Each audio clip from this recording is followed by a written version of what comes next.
They woke to the sound of concrete grinding like tectonic plates, a low thunder rolling beneath their feet. When the fog lifted, they found themselves standing in the middle of a city too big to comprehend. Towers stretched into the clouds, streets branched out like veins, and neon signs flickered in languages none of them remembered learning. There were 16 of them in total, all teenagers, all strangers bound by the same hollow panic and the same missing memories. All they had were their names, faint echoes in their minds, the only mercy they'd been granted.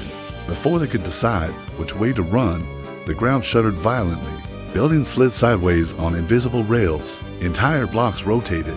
Streets folded upward into walls, and bridges retracted like mechanical limbs. The city rearranged itself with a terrifying, cold precision until familiar landmarks vanished and new ones snapped into place. Then, a calm, synthetic voice boomed from nowhere and everywhere at once. R1 complete.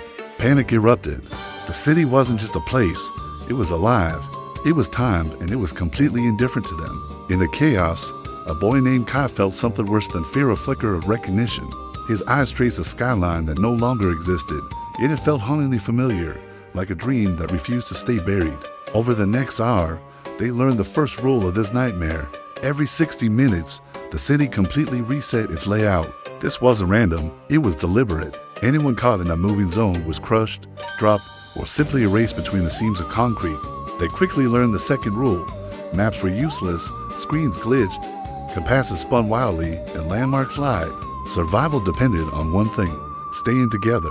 But staying together became harder when hunger began to gnaw at them, and the shelters they found would vanish mid-sentence. When the second rearrangement came, it took a girl named Lena with it. Her scream was cut short as the street folded straight up and swallowed her whole. The city chimed softly, as if acknowledging a completed task. Grief fractured the group. Arguments splintered them faster than the shifting streets ever could. Through it all, Kai stayed quiet. He watched. He memorized. Between each reset, flashes of deja vu hit him harder and harder.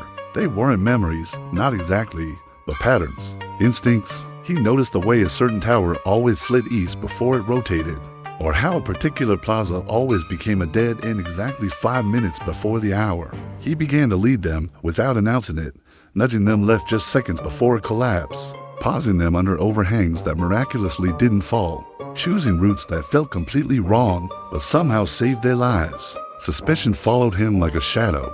Whispers spread through the group. How did he know? Was he lying? Was he part of this whole sick game? A boy named Rourke, his face tight with anger, finally confronted him, demanding answers. But Kai had none to give. All he had was a growing certainty that the city wasn't random. It was adaptive. It was responding not just to their movement, but to their behavior, to their hesitation, their dominance, their fear. As hours bled into days, they discovered zones that seemed to reward cooperation with caches of food and punish selfishness with sudden, lethal traps. They found intersections where arguments would trigger collapses, and towers that would only open their doors when someone willingly gave up control. Slowly, a theory began to emerge, whispered at night in the rare, safe pockets of stillness. This city was a test, not of strength or intelligence, but of leadership. A new kind of leadership, one without permanence. No plan could survive an hour. No base could be defended, no territory held. All you had were the people next to you, and those people needed someone to guide them without power, without authority, and without any proof they were right. Kai realized with a sinking dread that the city already knew him. The layouts felt familiar because he'd been here before, not physically, but conceptually. It was as if countless versions of him had walked these very streets and failed over and over again. The proof came when they reached a district of mirrors, but the reflections didn't show their faces. They showed scenes flashes of past cycles, different groups following different leaders. He saw tyrants who hoarded safe zones until the city crushed them and everything they held dear. He saw cowards who refused to decide, losing everyone to their indecision. He saw heroes who sacrificed themselves too early, leaving only chaos in their wake. And in every single reflection, Kai saw himself older, colder, broken, making the wrong call by mere seconds. Here, the city rearranged faster, every 30 minutes, then every 15. It was stress testing their decisions, pushing them to the brink. The group began to fracture again as fear peaked. Some demanded strict rules and military-like order. Others wanted to vote on every single move. A few, like Rourke, tried to seize control by force. And in that moment, Kai did the hardest thing he could possibly do. He refused to command. Instead, he started asking questions. He listened. He guided their choices without ever owning them, letting the others believe the plan was theirs all along. And the city responded. The resets slowed, stretching into longer intervals. The traps appeared less often. The rewards became more frequent. A new message echoed through the skyline. Quieter this time. Leadership metrics stabilizing. That was when Rourke betrayed them. During a reset, he shoved Kai into a shifting street, shouting that if Kai was the key, then the city would either save him or kill him for good. As the concrete walls closed in, Kai felt the full weight of terror and memory crash together at once. He remembered he had been part of the design team, not one of the builders, but the model, a child chosen for his unique ability to adapt, to lead without clinging to power. His mind had been scanned, copied, and simulated. His memory wiped clean for each new cycle, all to answer a single question: was leadership nature, or could it be nurtured? As the walls were millimeters from crushing him, the entire city froze. Alarms, which they had never heard before, blared across the skyline.